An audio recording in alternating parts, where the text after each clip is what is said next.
evening, visitors. Welcome to the Australian War Memorial's last post ceremony. My name is Jared Pratt, and joining us today from the Royal Australian Air Force is Warrant Officer Eden Stubbings.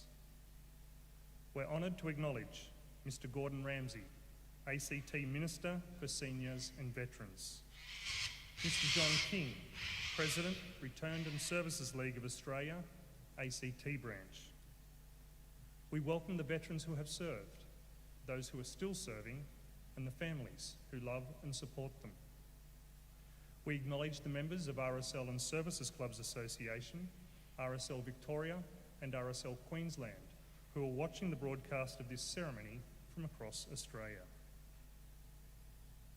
During this evening's ceremony, wreaths will be laid at the base of the pool of reflection by visitors to the memorial. If able, please stand and join in singing the national anthem.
The Australian War Memorial was the vision of Charles Bean, Australia's First World War official historian.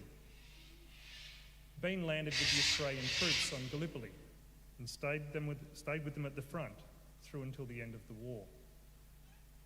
The idea of this national memorial and museum came to him at Pozières, France, in the depths of the bloody fighting of 1916. Bean's idea was that this would be a place where families and friends could mourn loved ones buried in faraway places. It would also be a place that could help all Australians understand what these men and women had endured and what they had done for us. Bean's vision, to which we remain true, is best expressed as inscribed in the entrance to the memorial's galleries. Here is their spirit, in the heart of the land they loved, and here we guard the record which they themselves made.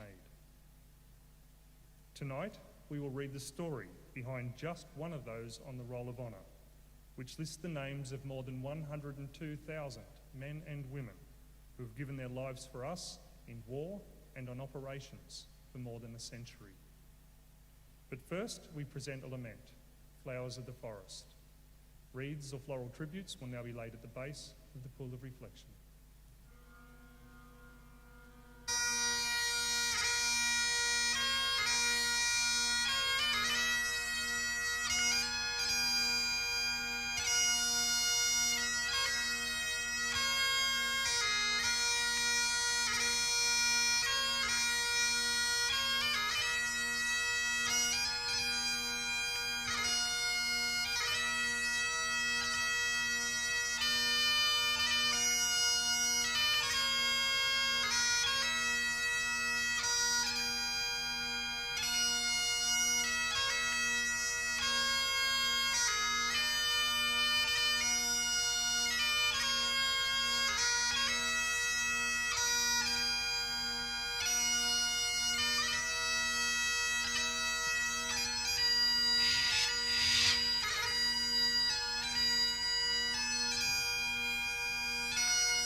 Today we remember and pay tribute to Flying Officer William Stanley Brennan.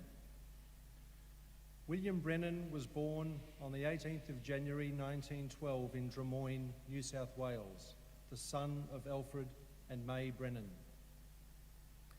He grew up in the Drummoyne area and after attending local school went on to Sydney University where he studied to become a teacher. During this time, he also served in the Sydney University Regiment. By the time the Second World War began, he was working as a school teacher at Central Junior Technical School in Newcastle, living in the nearby suburb of Merewether.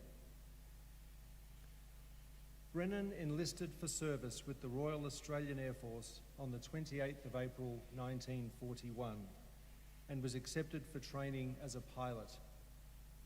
After initial training, he was posted to Temora, where he learned to fly Tiger Moth aircraft. He qualified as an airman pilot in late June 1941, after which he was posted to Canada as part of the Empire Air Training Scheme for further training. He learned to fly Harvard and Oxford trainers and was awarded his pilot's wings on the 16th of January 1942. He was promoted to sergeant the same day. By May, Brennan had been posted to England, where after further training, he was posted to No. 24 Squadron Royal Air Force. One of the squadron's duties was flying VIPs, and the squadron maintained and flew Prime Minister Winston Churchill's personal aircraft. As well as flying Lockheed, Hudson and Douglas Dakota aircraft, Brennan attended a number of courses which qualified him for a commission.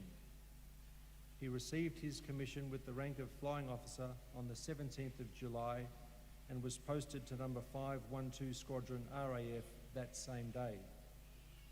The squadron had been formed the previous month when the Dakota aircraft had been split off from No. 24 Squadron to create a new unit.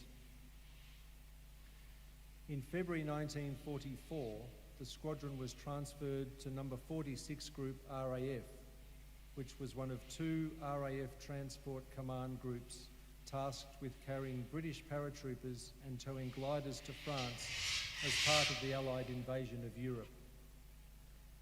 By this time, Brennan's regular crew was well established and they were highly regarded by their squadron mates. On the night of the 5th and 6th of June 1944, every aircraft of No. 512 Squadron was used to carry members of the British 9th Parachute Battalion to France. Their objective was the destruction of the Merville Battery. Due to bad weather over the drop zones, the paratroopers were widely scattered, but the Merville Battery was captured.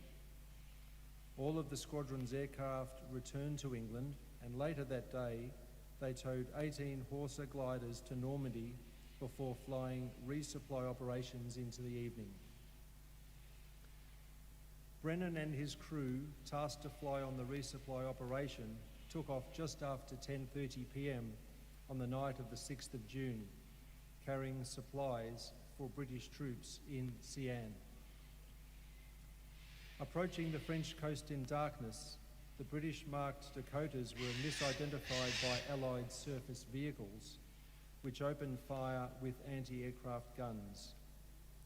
While the three other aircraft in Brennan's formation escaped untouched, Brennan's Dakota was fatally hit and crashed out of control onto the beach at the mouth of the Orne River.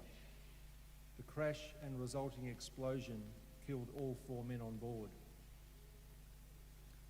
The other three aircraft in the formation reached Sian and delivered their supplies. On the return journey, one of the crews saw the burning aircraft at the mouth of the Orne. Brennan's aircraft was not the only one lost to the Allied fire.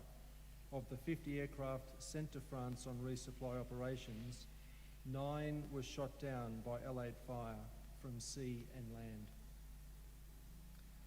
The bodies of the crew members were recovered by British soldiers and laid to rest in the Hermanville Beach Cemetery. William Brennan was 32 years old. His name is listed on the Roll of Honour on my left, among almost 40,000 Australians who died while serving in the Second World War. A photograph of his headstone is displayed today beside the pool of reflection. This is but one of the many stories of service and sacrifice told here at the Australian War Memorial. We now remember Flying Officer William Stanley Brennan, who gave his life for us, for our freedoms, and in the hope of a better world.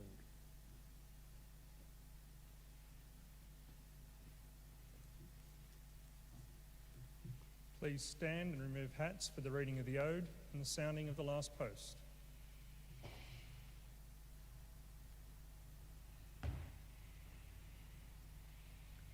They shall grow not old as we that are left grow old. Age shall not weary them, nor the years condemn. At the going down of the sun and in the morning, we will remember them. We will remember them.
Lest we forget.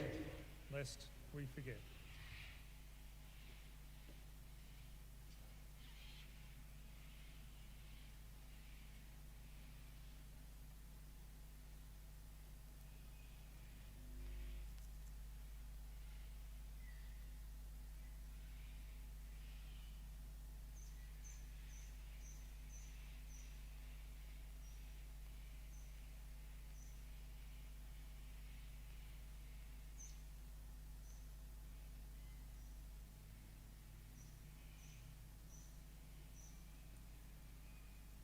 We leave you this evening with the words of the memorial's founder, Charles Bean.